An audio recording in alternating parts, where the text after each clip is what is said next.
오늘 우리에게 주신 하나님의 말씀 누가복음 2장 8절에서 20절까지의 말씀, 우리 준비된 말씀 교독해서 읽겠습니다. 그 지역의 목자들이 밤에 밖에서 자기 양떼를 지키더니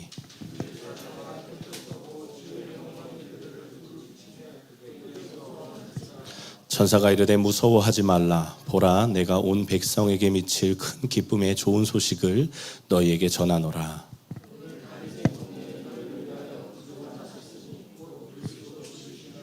너희가 가서 강포에 쌓여 구유에 누워 있는 아기를 보리니 이것이 너희에게 표적이니라 하더니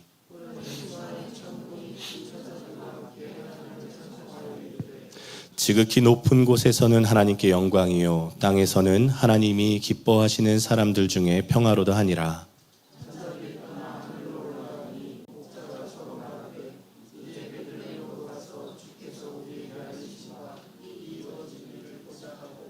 빨리 가서 마리아와 요셉과 구유에 누인 아기를 찾아서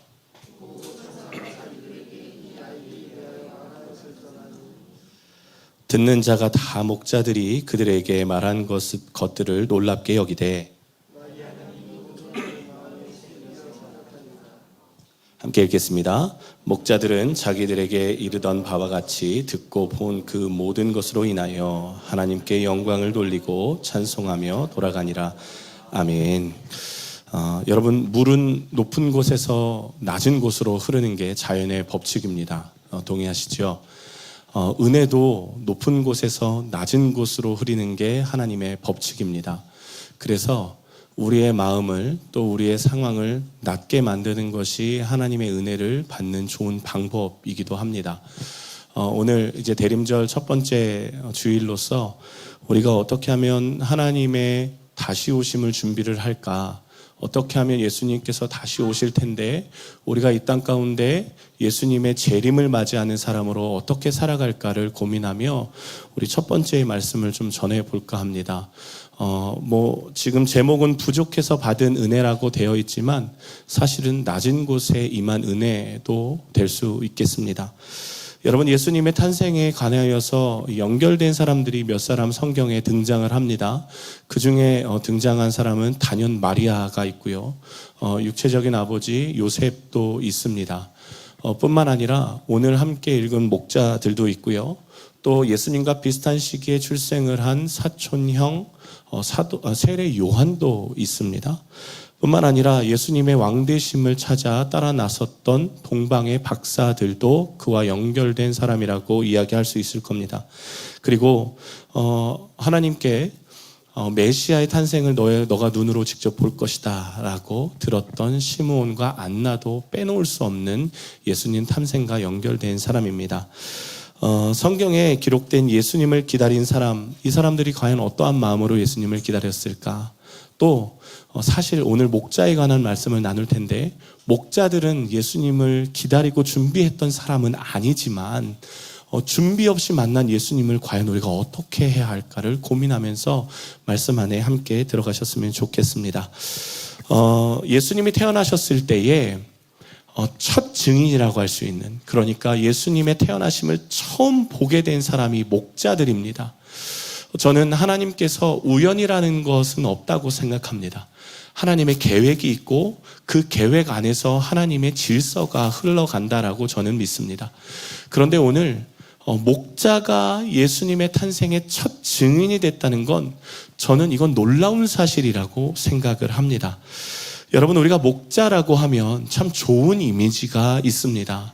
왜냐하면 여러분 성당이나 혹은 예수님의 성화를 파는 곳에 가면 예수님이 항상 푸른 초장에 그 시냇물이 흐르는 곳에 양을 하나 안고 인자하게 웃고 있는 그 모습을 봤을 때 여러분, 우리의 인상은 목자는 정말 선하고 좋은 사람이구나라고 느껴질 수밖에 없습니다.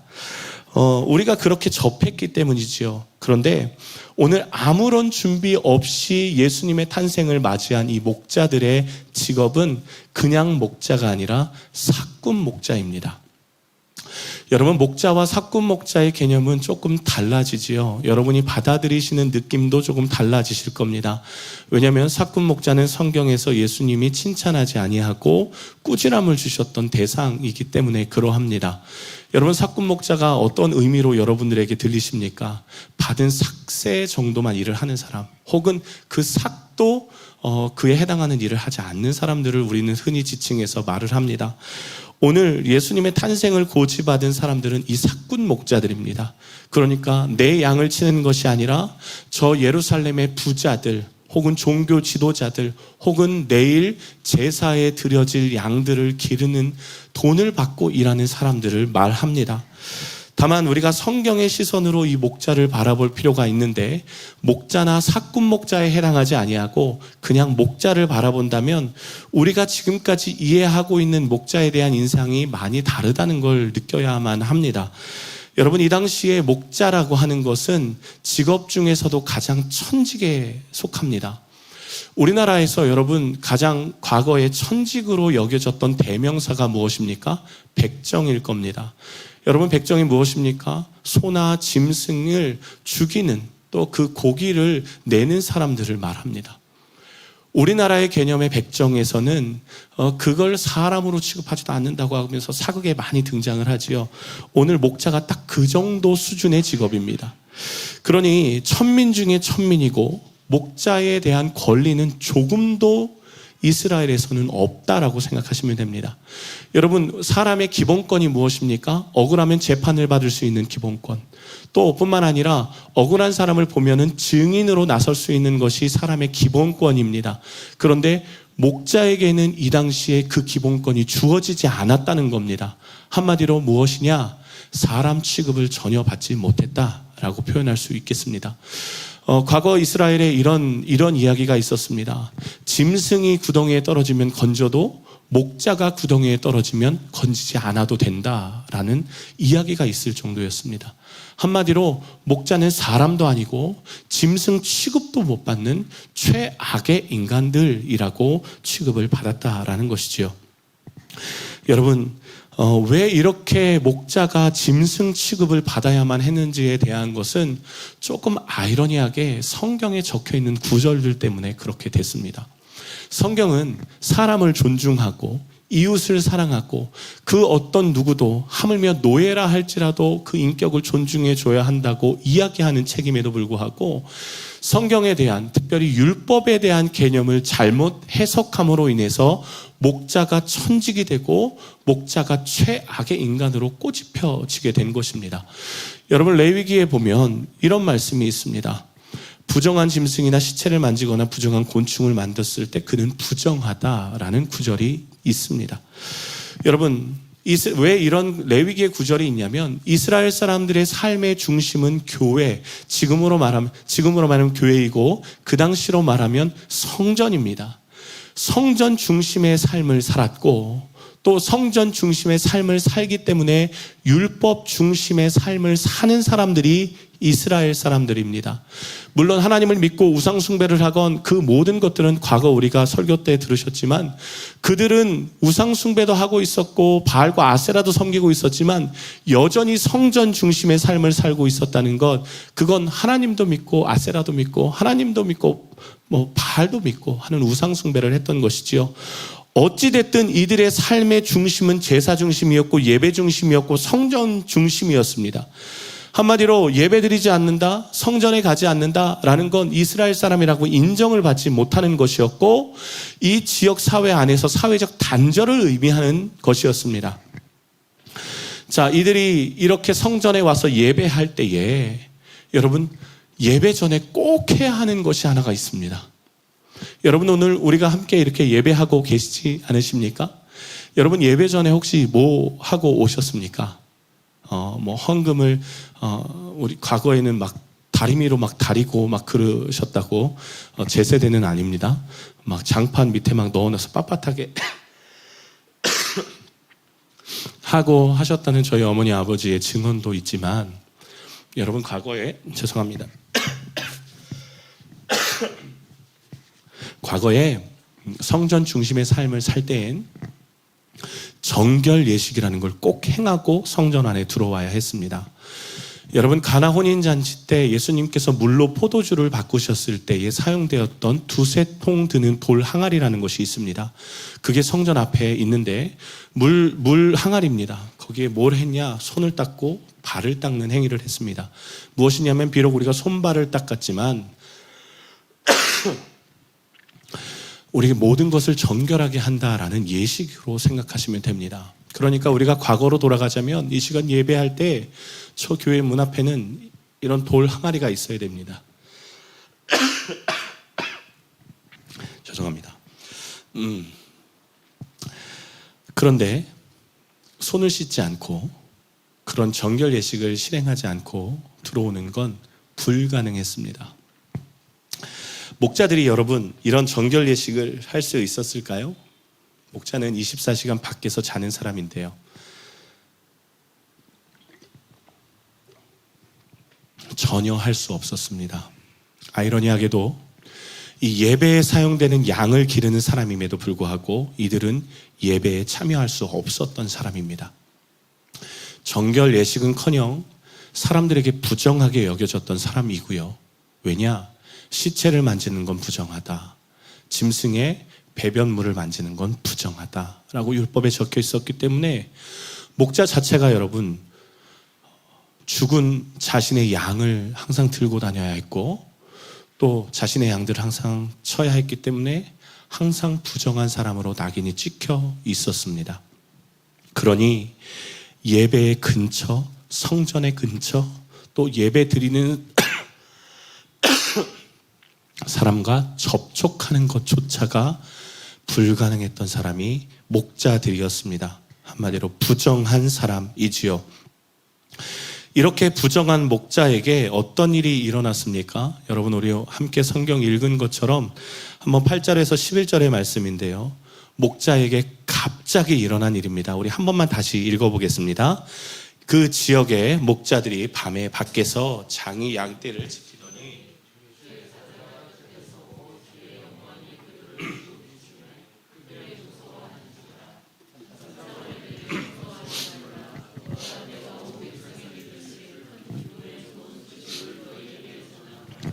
오늘 다윗의 동네에 너희를 위하여 구주가 나셨으니 곧 그리스도 주시니라. 목자들에게 예수님의 탄생 고지가 들립니다. 여러분 우리가 기억해야 될 건 목자는 지금 이런 이야기를 들을 만한 존재가 아니라는 겁니다.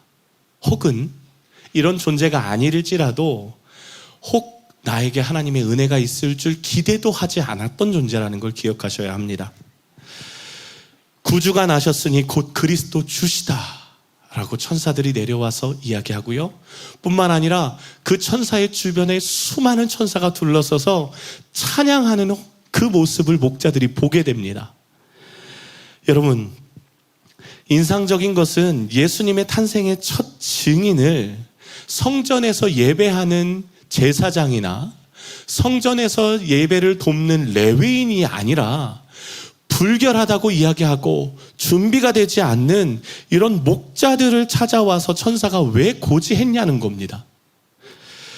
왜 낮은 자, 그것도 율법적으로 불가능에 가까운 자에게, 사회적으로 정말 가장 천한 직업을 가진 자에게 천사가 굳이 나타나서 하나님의 명령을 받아서 이 놀라운 사실을 증언하게 했던 것일까요? 여러분, 사실 왕과 제사장과 레위인과 적어도 하나님의 말씀을 알고 있는 이스라엘 백성에겐 이미 예수님이 오실 것이라는 예고를 했습니다. 여러분, 미가서 우리 함께 말씀을 같이 나눴던 적이 있는데요. 미가서 5장 2절에 보면 베들레헴에 구주가 나실 것이라는 사실을 이미 고지했고 또 그곳에서 우리를 구원할 분이라고 말하고 있습니다. 그러니 이미 이들은 알고 있었던 겁니다. 예수님이 언제 오실지는 모르지만 나시면 베들레헴에선 분명히 난다. 여러분, 오늘 동방 박사들이 헤롯 왕을 찾아옵니다. 그리고 헤롯 왕에게 뭐라고 이야기합니까? 왕이 어디 나셨느냐고 물어봅니다. 오늘 마태복음 2장 2절의 말씀인데요. 한번 같이 보겠습니다. 제가 읽습니다. 유대인의 왕으로 나신 이가 어디 계시냐? 우리가 동방에서 그의 별을 보고 그에게 경배하러 왔노라. 그렇게 말합니다. 그러니까 지금 동방에서는 이미 예수님이 탄생하실 것이라는 소문이 돌았고 그걸 연구하는 학자들이 와 있던 겁니다. 그리고 유대인의 왕이 나셨다는 게 베들레헴에서 날 거라는 걸 이미 수많은 사람은 알고 있는 상황입니다. 그런데 여러분, 대제사장과 서기관들이 쑥덕쑥덕 회의를 하더니 뭐라고 대답하는지 한번 보십시오. 4절의 말씀, 5절의 말씀입니다. 왕이 모든 대제사장과 백성의 서기관들을 모아 그리스도가 어디서 나겠느냐 물으니 이르되 유대 베들레헴이오니 이는 선지자로 이렇게 기록된 바. 무슨 이야기입니까? 알고 있었다는 겁니다. 베들레헴에서 날 것을 이들은 분명히 알고 있었고 이것이 부인할 수 없는 사실이라고 고백을 합니다.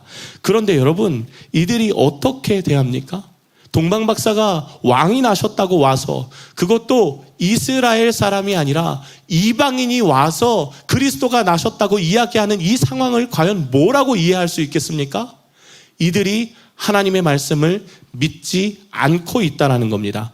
그 증거가 8절에 다시 한번 드러나는데요. 8절 우리 한번 같이 읽어보겠습니다. 베들레헴으로 보내며 이르되 가서 아기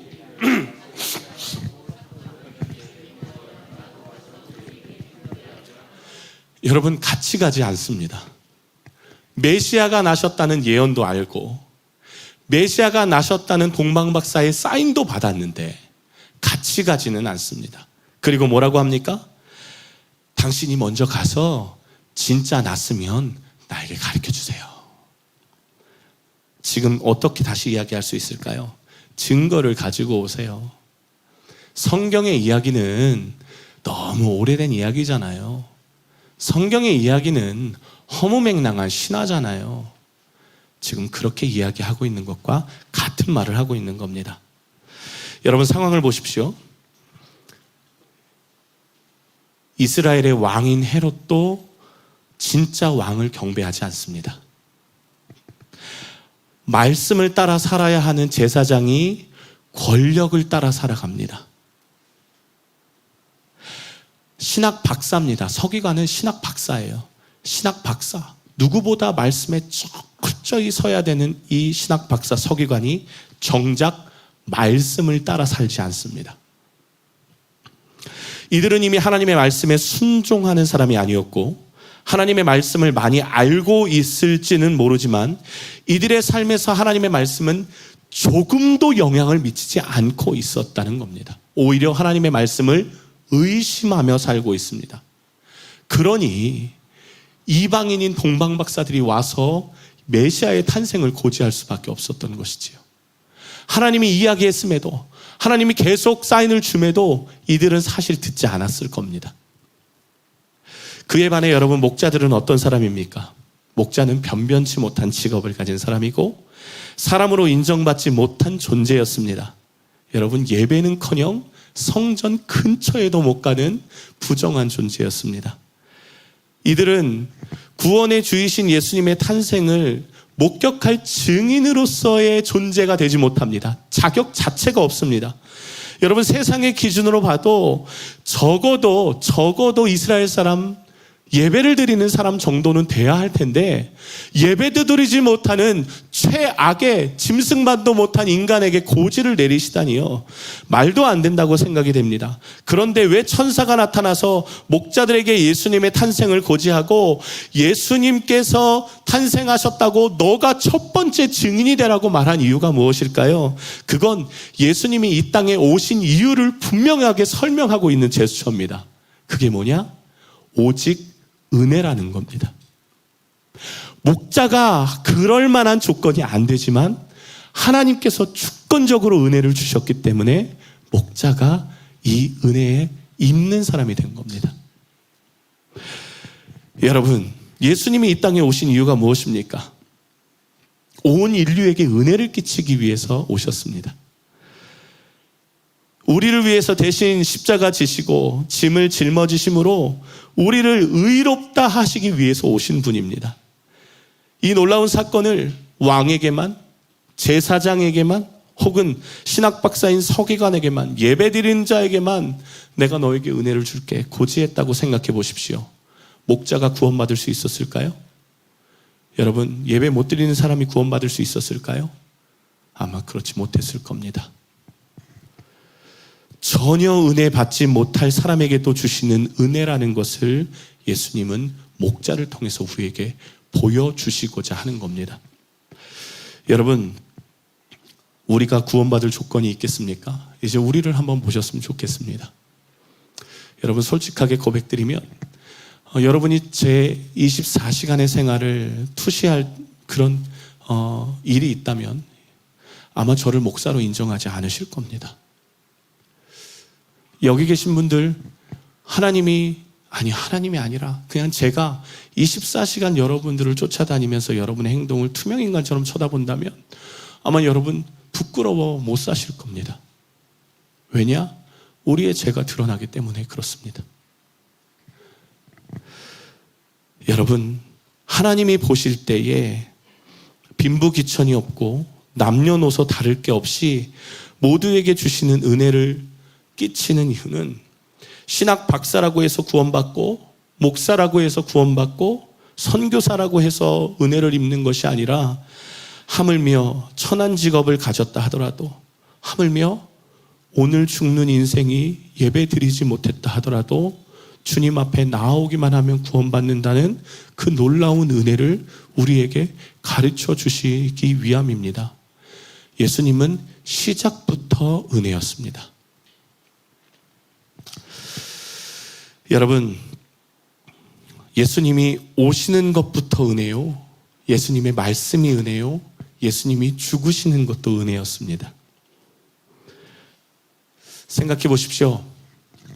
목자들은요, 조금의 자격도 없는 자인데 그래도 예수님이 그들에게 은혜를 주셨습니다. 그러면 지금은 어떻게 하셨을까요?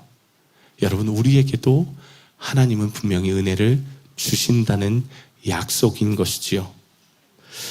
여러분, 목자들은요, 준비되지 않았습니다. 목자는 예배하고 있다 천사를 본 것이 아닙니다.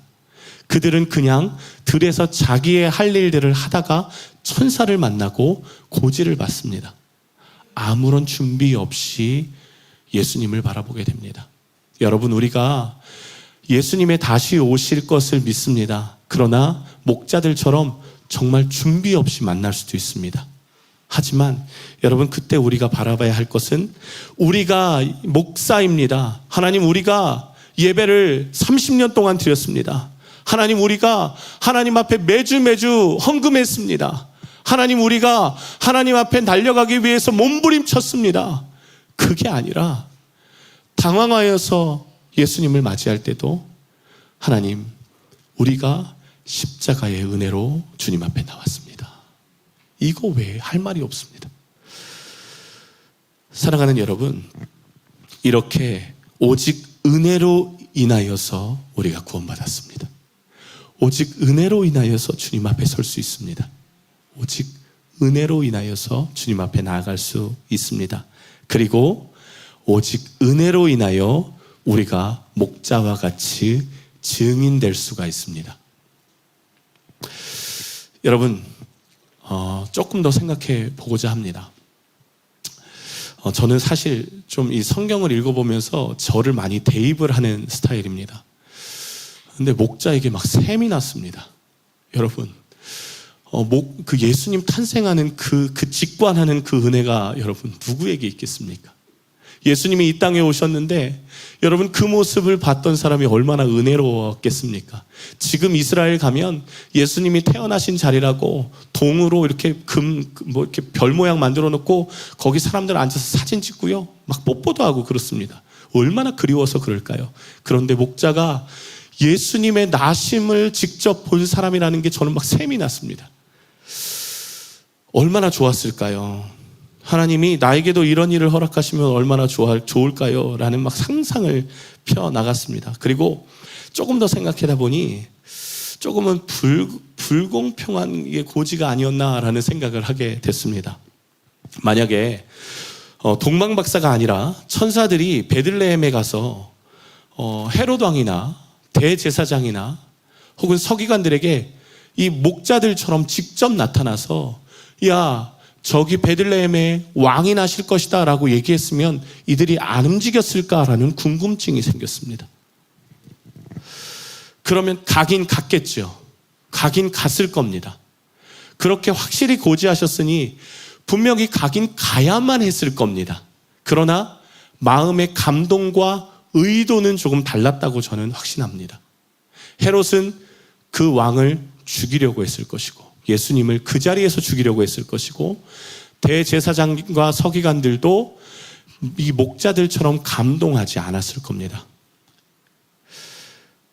여러분, 예수님의 탄생의 모습을 한번 보십시오. 우리는 마구간이라고 이야기하는데 사실 마구간은 아닙니다. 그냥 동물을 넣어놓는 창고 수준인 거지요. 우리가 말밥통, 동물 밥통이지요. 거기 예수님이 누워 있다고 생각해 보십시오. 이들이 구주라고 인정을 했을까요? 거기부터 의문이 생겼습니다. 여러분, 똑같은 은혜를 받아도, 똑같은 고지를 받아도 이게 값진 은혜로 다가오는 사람이 있고 그냥 흘려보내는 사람이 있습니다. 예를 들면 제가 이제 이때를 위해서 이 기타를 갖고 왔습니다. 이게 제 기타거든요.